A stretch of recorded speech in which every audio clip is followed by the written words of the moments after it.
क्या आपने कभी सोचा है कि आप जो पानी पीते हैं या जो बारिश की बूंदें आपकी हथेली पर गिरती हैं, वो कितने साल पुराना हो सकता है? शायद लाखों साल, शायद अरबों साल पुराना। ये सुनकर अजीब लगता है, लेकिन सच यही है कि धरती का पानी ब्रह्मांड की सबसे पुरानी कहानियों में से एक है। आज हम जानेंगे कि धरती पर इतना विशाल महासागर, इतनी नदियां और इतना जीवनदायी पानी आखिर आया कहां से। करीब 4.5 अरब साल पहले जब हमारी पृथ्वी बनी थी, तब वो एक जलती हुई आग का गोला थी। चारों तरफ सिर्फ लावा, धुआं और गैस थी। उस समय तापमान इतना ज्यादा था कि पानी की एक बूंद भी यहां टिक नहीं सकती थी। तो सवाल ये है, अगर शुरू में पानी था ही नहीं, तो आज हमारी धरती का 70% हिस्सा महासागरों से कैसे ढका हुआ है?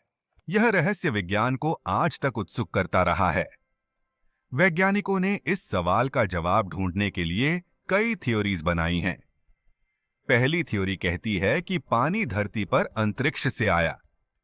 जब धरती धीरे धीरे ठंडी हो रही थी, तब उस पर लगातार छोटे बड़े उल्का पिंड और धूमकेतु टकराते रहे।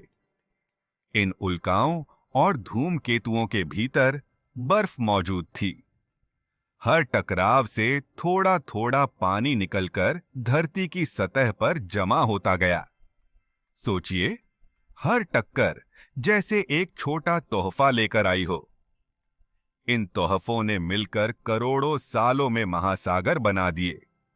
दूसरी थ्योरी कहती है कि पानी केवल बाहर से नहीं आया, बल्कि धरती के भीतर से भी निकला। जब धरती का लावा ठंडा हो रहा था, तो उसके अंदर कैद गैसें और भाप बाहर निकलीं। लगातार इरप्ट होते ज्वालामुखी धरती के आकाश में भाप छोड़ते रहे। ये भाप ठंडी होकर बारिश की बूंदों में बदल गई। लाखों करोड़ों साल तक लगातार बारिश होती रही। इतना पानी बरसा कि धरती पर समुद्र और नदियां बनने लगे। लेकिन क्या ये थ्योरीज पूरी सच्चाई बताती हैं? वैज्ञानिकों ने पानी के मॉलिक्यूल्स में मौजूद आइसोटोप्स का अध्ययन किया है और पाया कि हमारे धरती का पानी न केवल अंतरिक्ष से आया, बल्कि धरती की गहराइयों से भी निकला। मतलब, पानी की कहानी आधी आसमान की है और आधी जमीन की।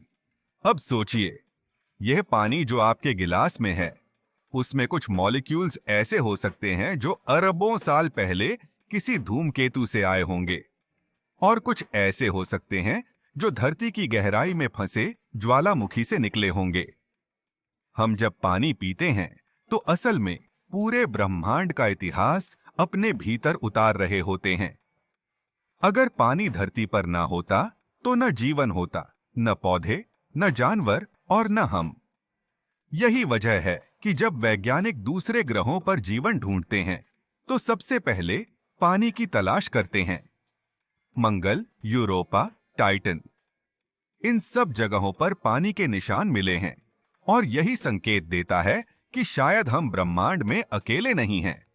पानी सिर्फ एक साधारण लिक्विड नहीं है, यह धरती का दिल है।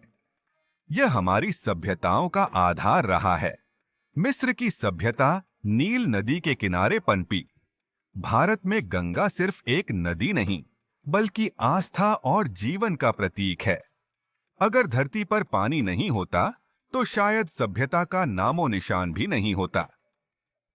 तो दोस्तों, अगली बार जब बारिश की पहली बूंद आपके चेहरे पर गिरे, तो जरा ठहरिए और सोचिए, ये बूंद शायद अरबों साल पुरानी है।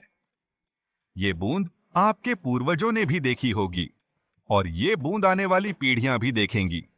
पानी सिर्फ जीवन का आधार नहीं है, यह हमारी धरती की अनंत कहानी है। लेकिन दोस्तों, यहां एक और रोचक सवाल उठता है। अगर पानी धरती पर उल्कापिंडों और धूमकेतुओं के जरिए आया, तो आखिरकार ब्रह्मांड के उस शुरुआती पानी की उत्पत्ति कहां से हुई? वैज्ञानिक मानते हैं कि हाइड्रोजन और ऑक्सीजन जैसे तत्व बिग बैंग के बाद तारों के दिल में बने थे। जब ये तारे फटे, तो ब्रह्मांड में गैस और बर्फ के रूप में फैल गए। यही गैस और धूल के कण इकट्ठा होकर ग्रह और धूमकेतु बने और इनके जरिए पानी धरती तक पहुंचा। यानी धरती का पानी वास्तव में ब्रह्मांड जितना ही पुराना है। सोचकर देखिए, जब आप एक गिलास पानी पीते हैं तो हो सकता है उसमें मौजूद अणु अरबों साल पहले किसी सुपरनोवा विस्फोट से निकले हों। हो सकता है आपने जो पानी पिया वही पानी कभी डायनासोर ने भी पिया हो। यही कारण है कि पानी सिर्फ जीवन का आधार नहीं, बल्कि हमारी कड़ी है पूरे ब्रह्मांड से। आज भी वैज्ञानिक अंतरिक्ष मिशनों जैसे नासा के यूरोपा क्लिपर और जेम्स वेब टेलीस्कोप के जरिए यह जानने की कोशिश कर रहे हैं कि क्या धरती के अलावा और जगहों पर भी ऐसा ही पानी मौजूद है। तो अगली बार जब आप पानी की एक बूंद देखें तो याद रखिए, यह सिर्फ H2O नहीं है, यह ब्रह्मांड का सबसे पुराना और सबसे रहस्यमय तोहफा है। दोस्तों, अगर आपको यह वीडियो पसंद आया हो तो चैनल को सब्सक्राइब करना न भूलें और नीचे कमेंट करके बताइए कि आपको धरती के पानी की यह रहस्यमयी कहानी कैसी लगी। आपका सपोर्ट मेरे जैसे नए क्रिएटर के लिए बहुत मायने रखता है।